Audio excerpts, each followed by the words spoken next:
এবার দুজন মাতার চরণে দুটো করে পুষ্প রয়েছে।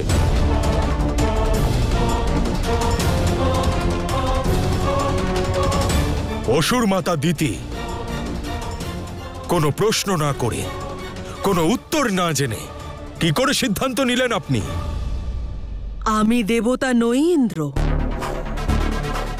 আমার জ্ঞানের জন্য কোনো প্রশ্ন বা পরীক্ষার প্রয়োজন নেই। যা সঠিক মনে হলো আমি সেই সিদ্ধান্ত নিলাম। এবার আপনার পালা।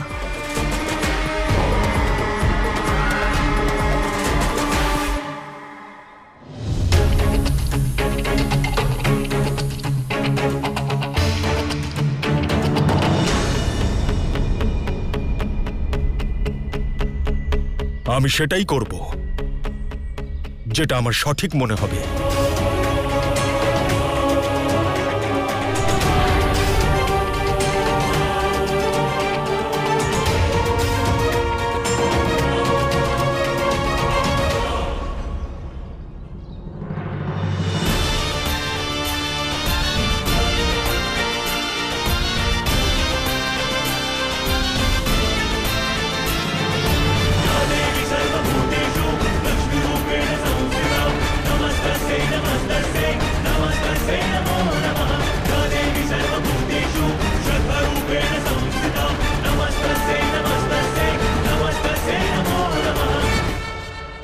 কি ইন্দ্রদেব, আপনি তো ভালো করেই জানেন যে অসুর মাতার চয়ন সঠিক হওয়া কখনোই সম্ভব হতে পারে না।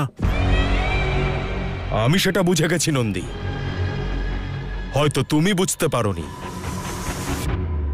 এটা অসুর মাতা দিতির ষড়যন্ত্র।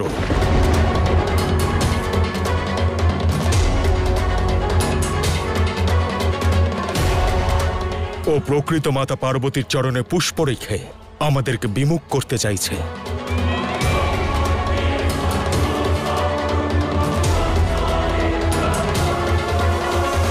তোমাকে চিনতে পেরে গেছি আমি। ছলনাময়ী, তুমি ছলনাময়ী।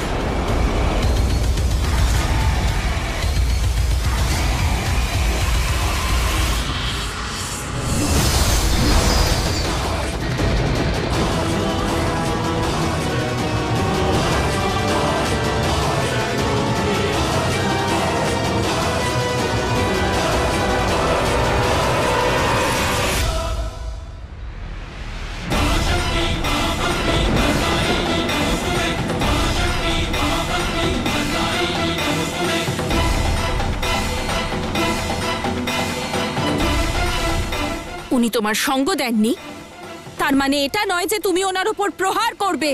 তুমি তো ওনার সঙ্গ দেবেই। তোমার সঙ্গ যে দিয়েছেন ইন্দ্রদেব। খুব সম্ভবত ইনিই মাতা। উনি তো ইন্দ্রদেবের প্রতি রুষ্ট ছিলেন। দেখো ওনার ক্রোধের কেমন বহিঃপ্রকাশ ঘটছে। না দাদা, মাতা ক্রোধ জমিয়ে রাখেন না। কারুর পুরনো ভুলের শাস্তি অকারণে কাউকেই প্রদান করেন না। মাতা সবার সম্মান রক্ষা করেন, প্রহার করেন না। যিনি দেবরাজকে অসম্মান করছেন উনি আমাদের মাতা হতেই পারেন না। আমাদের মাতা তো উনি, যিনি দেবরাজকে রক্ষা করলেন।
আমার লজ্জায় মরে যাওয়া উচিত। যে পুত্র তার মাতাকে চিনতে পারে না, তার বেঁচে থাকার কোনো অধিকার নেই, তার বেঁচে থাকার কোনো অধিকার নেই।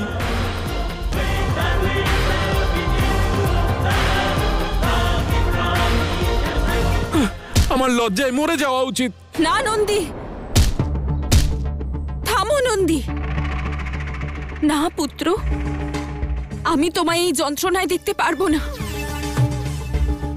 চাইলে তোমার পুষ্প ওনাকে দিয়ে দাও, কিন্তু নিজেকে এভাবে কষ্ট দিও না পুত্র।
ইনিই আমার মাতা, যে মাতা নিজের পুত্রকে কষ্ট পেতে দেখতে পারেন না, দৌড়ে চলে আসেন।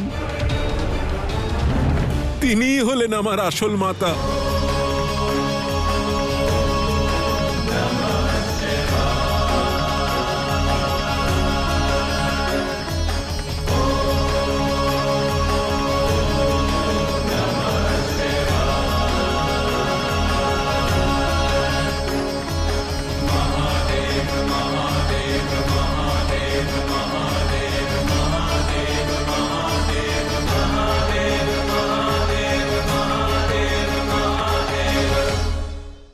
পঞ্চতত্ত্বের দেবতাগণ সম্মুখে আসুন আর নিজ নিজ পুষ্প অর্পণ করুন।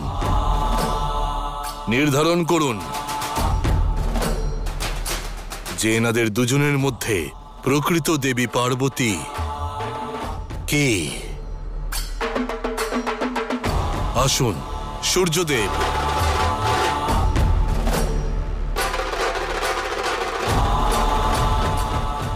বরুণ দেব,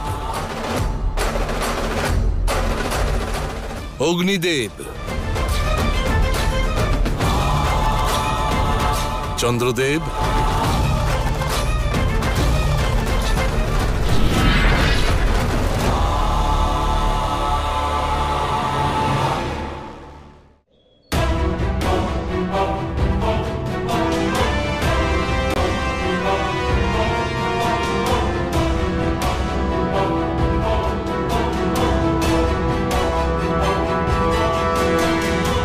নারায়ণ, শ্রী গণেশ আর কুমার কার্তিক ছাড়া সকলেই নিজেদের মতামত জানিয়েছেন।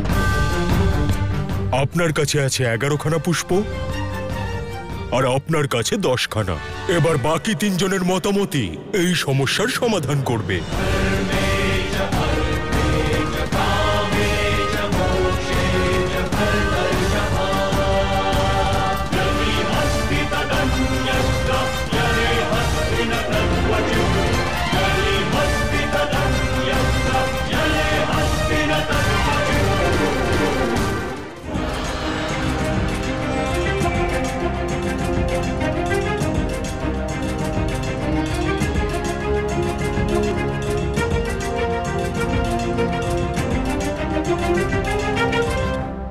মাতা, আপনি আপনার পুত্রকে কেন ত্যাগ করেছিলেন?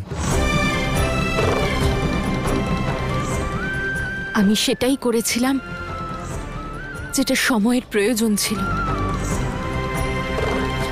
কষ্ট আমারও হয়েছিল, কিন্তু উদ্দেশ্যের সামনে মমতাকে নত হতে হয়েছিল। এর কোনো ব্যাখ্যা দিতে পারবো না আমি পুত্র। ভুল করেছি আমি, ক্ষমা করে দাও।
আপনার কাছে আছে 12খানা পুষ্প আর আপনার কাছে 10খানা।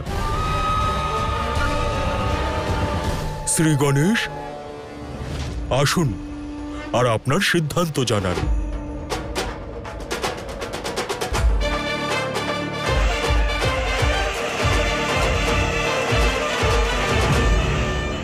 আমি চাই যে আপনারা আমার উপর প্রহার করুন, প্রহার করুন, প্রহার করুন।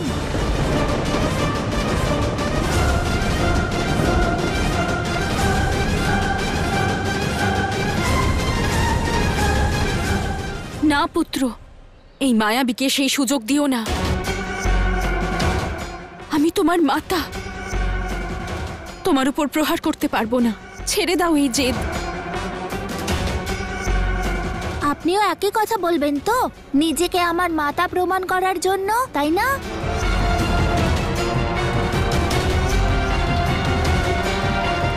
পুত্র, তাহলে মাতা দুর্গার স্বরূপ ধারণ করুন, তাহলে তখনই আমি জানতে পারবো যে আমার আসল মাতা কে।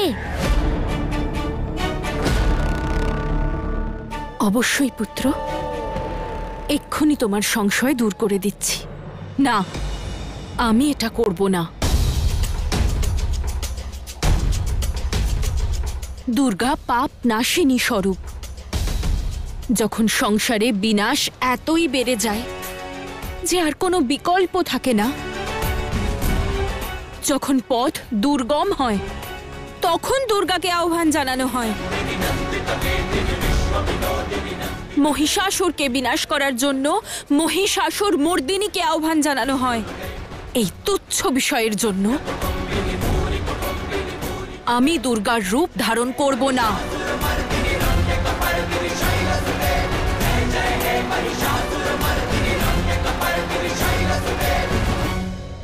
পুত্র, আমার কাছে অসত্যের চেয়ে বড় কোনো অসুর নেই,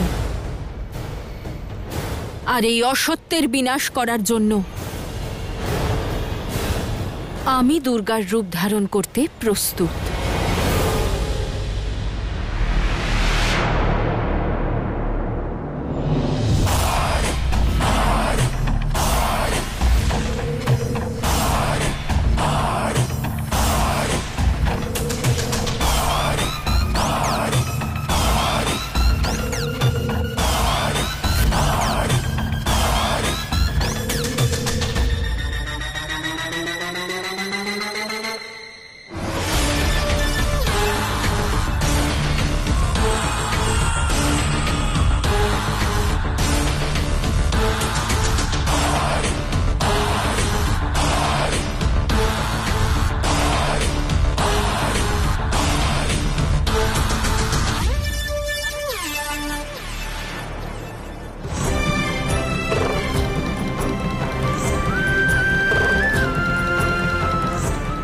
এই পরীক্ষা তোমায় কষ্ট দিচ্ছে, তাই না?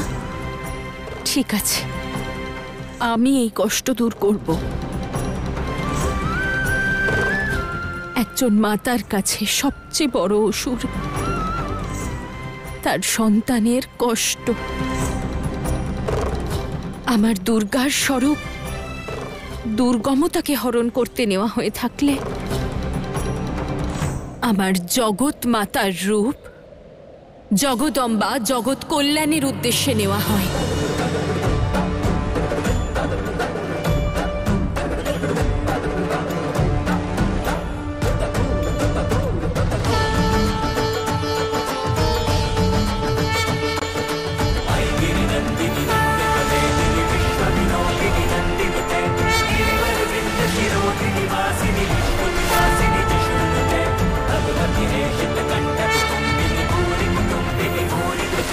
जय जय हे महिषासुरमर्दिनी।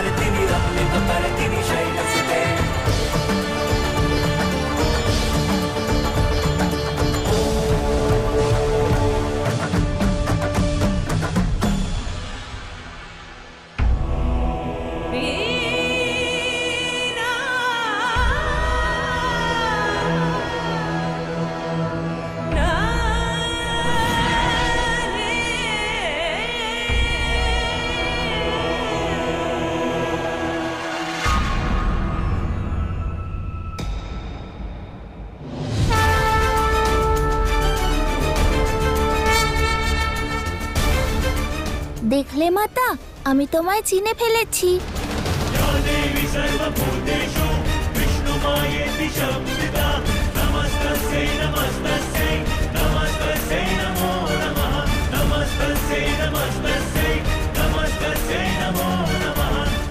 এবার আপনার কাছে আছে 11খানা পুষ্প আর আপনার কাছে 12খানা।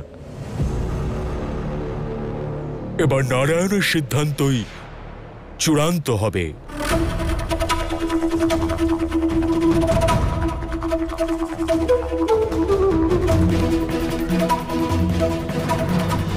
প্রশ্ন করার পূর্বে আপনাদের কাছে আমি ক্ষমা প্রার্থনা করি। আপনার সতীরূপের দেহ আমি ছিন্ন ভিন্ন করেছিলাম, যাতে মহাদেবের রুদ্ররূপ সংসারের কোনো ক্ষতি না করতে পারে।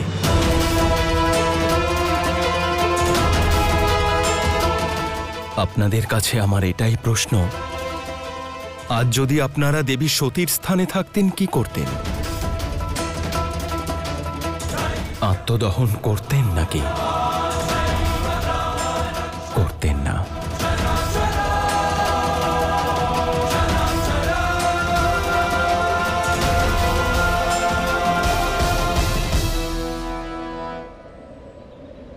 অবশ্যই করতাম।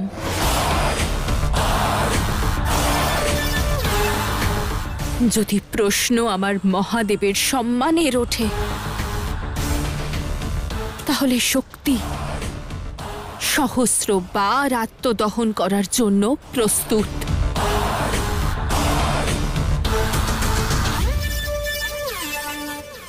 না, আমি কোনো পরিস্থিতিতে আত্মদহন করতাম না। মাতা এসব কেন বলছেন? এমন বিচিত্র ব্যবহার কেন করছেন? কারণ সতী জানতো না, কিন্তু আমি জানি আমি কে।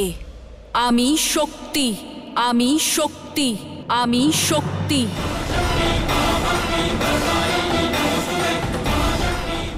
আর নিজের বিনাশ করা আমার শক্তির উদাহরণ নয়। আমি মৃত্যুকে অতিক্রম করে জীবনকেই বেছে নেব। আমি শৈলপুত্রী অবশ্যই, কিন্তু স্বয়ং পাষাণ নই।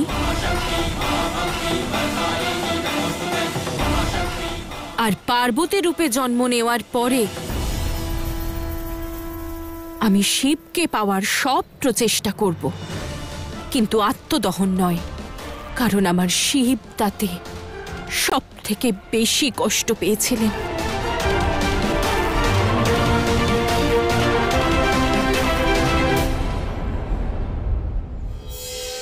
মাতা এসব কি বলছেন আপনি?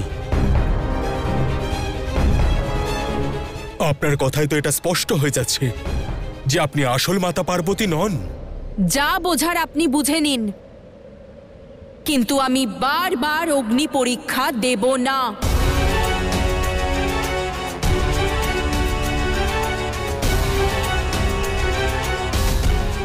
সংসারের সন্দেহ মেটানোর জন্য আমার সম্মানকে বিসর্জন আমি আর দেব না, আর দেব না, আর দেব না, আর দেব না।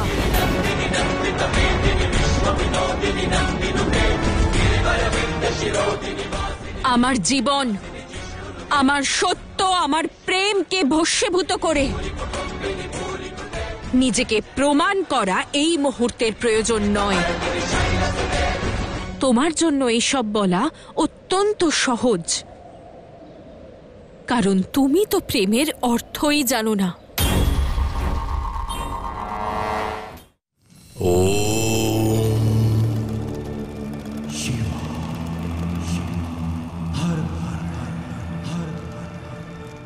চন্দনের বৃক্ষ অদ্ভুত হয়, যে কুড়ুল তাকে কাটে তাতেই সে নিজের সুগন্ধ ছড়িয়ে দেয়। এটাই হলো সৎগুণের স্বভাব। একজন সৎগুণী ব্যক্তি কাঠিন্য, অপমান এবং কষ্ট সহ্য করার পরেও অপরকে সুখ, সম্মান এবং মাধুর্য প্রদান করে। তার আচরণ পরিস্থিতির ওপর নয়, বরং তার চরিত্রের মহানতার উপর নির্ভর করে।